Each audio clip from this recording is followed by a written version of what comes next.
절대 선택해. 20년 동안 월 700만 원. 지금 한 번에 10억. 고민할 필요 없어요. 어차피 우리가 당첨될 확률은 0.0000000000001% 될까? 0 몇 개인지 세지 마세요. 믿고 보는 문화 덕후 저 홍상지. 재미없으면 살 수 없는 제가 문화센터로 여러분의 삶을 더 풍요롭게 만들어 드릴게요. 저만 믿고 따라오세요.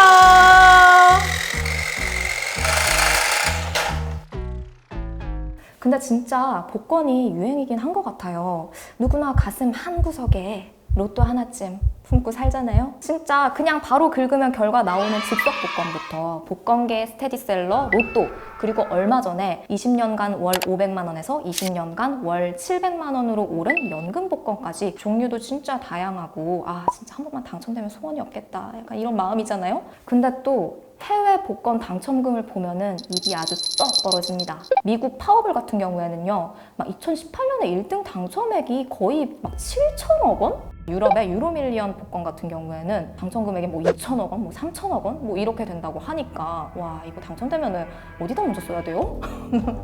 진짜. 근데 여러분, 이 복권 알고 사시나요? 복권의 유구한 역사, 복권의 굴러가는 원동력. 뭘까요? 복권 사기 전에 우리 알고나 사보자고요. 챕터 1. Do you know 카사노바? 여러분, 카사노바 다들 아시죠? 이 카사노바가 실존 인물이라는 것도 아시죠? 카사노바 하면은 뭐가 떠오르세요? 바람둥이. 바람둥이의 대명사가 바로 이 카사노바잖아요. 근데 카사노바가 프랑스 복권 제도의 책임자였다는 사실도 다들 알고 계시는가요? 몰랐죠? 이 카사노바는 원래 이탈리아 태생의 이제 문학자로 많이 알려져 있는데, 카사노바는 굉장히 이제 능력자였어요. 정말 달변가였고, 뭐 문화적으로도 굉장히 지식이 높은 사람이었는데, 유일한 한계가 바로 평민 출신이었다라는 것이었어요. 하지만 그 특유의 사교력으로 조금씩 그 사교계를 장악해 나가는 그런 인물이었는데, 그러던 어느 날 이 사교력으로 귀족들을 한 명씩 구워 삼다가 드디어 프랑스에 루이 15세를 아련할 기회가 생긴 거예요. 당시 루이 15세가 고민이 있었어요. 재정이 너무 불안한 거야. 지금 재정이 바닥이 났는데 막 해야 될 것들은 너무 많고. 그래서 카사노바가 루이 15세한테 복권 사업을 제안을 합니다. 우리 복권 한번 팔아보자고요. 루이 15세가 이 말을 듣고 그래, 우리 한번 해보자 라고 해서 복권 사업을 카사노바 책임자로 앉히고 시작을 했는데, 이게 대박이 납니다. 처음부터 200만 프랑 매출을 올렸고요, 60만 프랑의 순이익을 올렸다고 해요. 근데 이 프랑의 가치를 잘 모르실 것 같은데, 이 비슷한 시기에 나왔던 그 소설 레미제라블을 보면요, 장발장이 한 12시간 이렇게 하루 종일 일을 해서 번 돈이 1프랑 정도였다고 해요. 최저시급으로 8,000원 정도였다고 하면은 8,000원 곱하기 12 하면 얼마야? 한 96,000원 되려나? 그러면 1프랑이 96,000원이라는 얘기잖아? 그러면은 60만 프랑이면은 뭐 거의 뭐 수백억, 뭐 수천억 요 정도 아닌가? 한번 계산해 보세요. 저는 수학이 약해서요.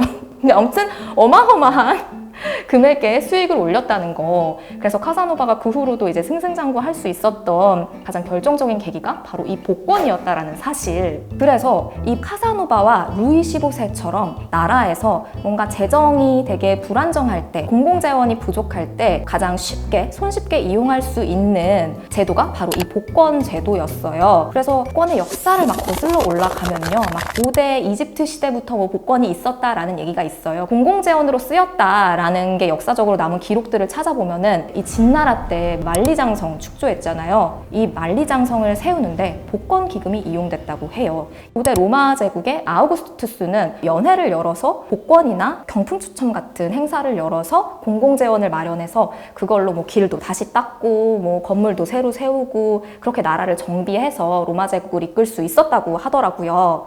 미국 역시 복권 제도를 통해서 나라가 세워졌다고 해도 과언이 아닌데, 미국 3대 대통령인 토머스 제퍼슨 대통령의 경우에는 복권은 강제력 없이 공공재원을 조성할 수 있는 희생 없는 조세다 라고 표현했다고 해요. 교회를 세우고 학교를 세우고 심지어 제국주의 시대 때는 전쟁 자금으로도 이 복권 기금이 쓰였다고 해요. 우리가 지금 흔히 알고 있는 하버드대, 뭐 예일대 이런 전 세계적인 명문대도 이 복권 기금을 통해서 건설이 될 수 있었다고 하더라고요.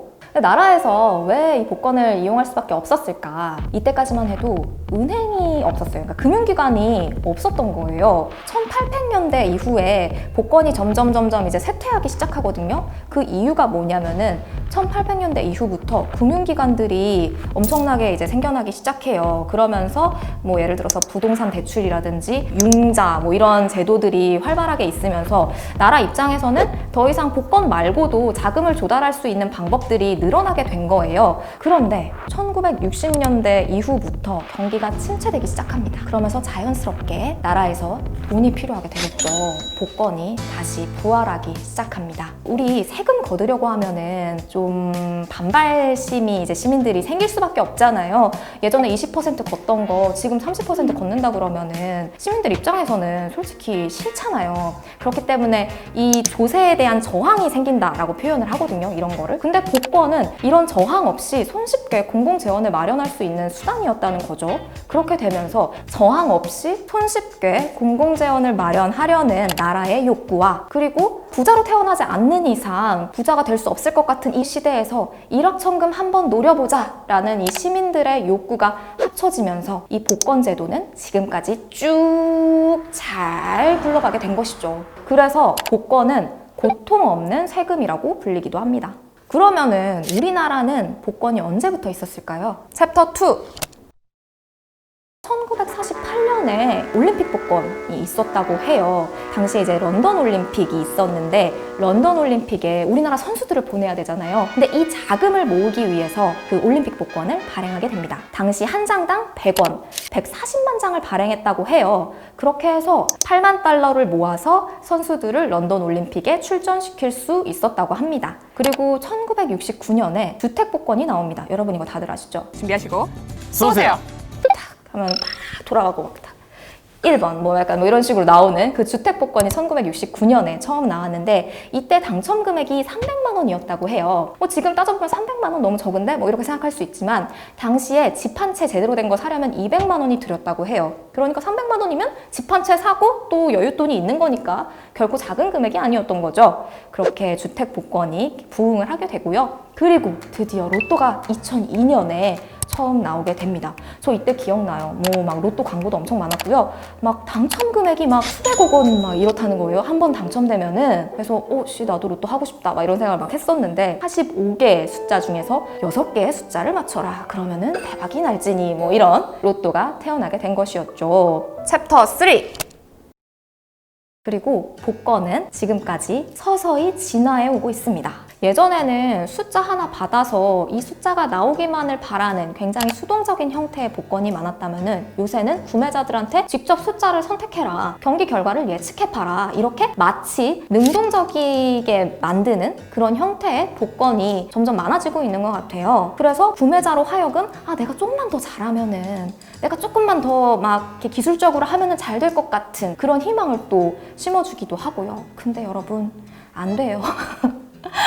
복권은 그런 구매자의 능력치, 뭐 기술 이런 거에 전혀 영향을 받지 않는 확률 게임이잖아요. 그리고 심지어 복권 1등 당첨자의 60% 이상은요, 본인이 직접 이제 번호를 찍은 게 아니라 다 자동 추첨 방식이었다고 하더라고요. 도박 같은 것이라고 볼 수 있죠. 그리고 복권은 경기가 하강할수록 더 잘 팔리는 불황형 상품에 속해요. 근데 사실은 되게 씁쓸하죠. 이 경기가 불황일 때 잘 팔리는 그런 상품들 중에서 우리가 막 흔히 이야기하는 게 뭐 립스틱이나 이렇게 좀 작은 사치들에 대한 그런 상품들 이야기를 하잖아요. 근데 이 가운데 복권이 속했다라는 거는 진짜 우리가 매달릴 만한 구석이 정말 없어진 상황을 뜻하는 것이기도 한 것 같아서 좀 안타깝기도 하고 이 심리가 굉장히 잘 이해되기도 하고 그럽니다, 저는. 그래서 복권을 비판하는 분들 중에서 이런 이야기를 하는 분들이 많아요. 복권이 세금 중에서도 역진세의 성격을 띠고 있다. 이 역진세가 뭐냐면은 이 누진세에 반대되는 개념이죠. 누진세 같은 경우에는 소득이 높을수록, 재산이 많을수록 세금을 더 많이 떼가는 구조가 누진세의 구조라면은 역진세는 그 반대. 소득이든 재산이든 적든 많든 똑같이 세금을 떼가거나 오히려 가난한 사람들한테 더 세금을 많이 떼가는 구조를 역진세 구조라고 하잖아요. 근데 이 복권이 역진세의 성격을 띠고 있다라는 거는 좀 씁쓸한 구석이 있죠. 사실은 부자들이 복권을 살까요? 부자보다는 뭔가 지금 내가 이게 너무 간절한 사람들이 더 복권을 많이 사게 되니까 이 역진세라는 비판에서도 사실 복권이 자유로울 수 없는 게 맞는 것 같아요, 저는.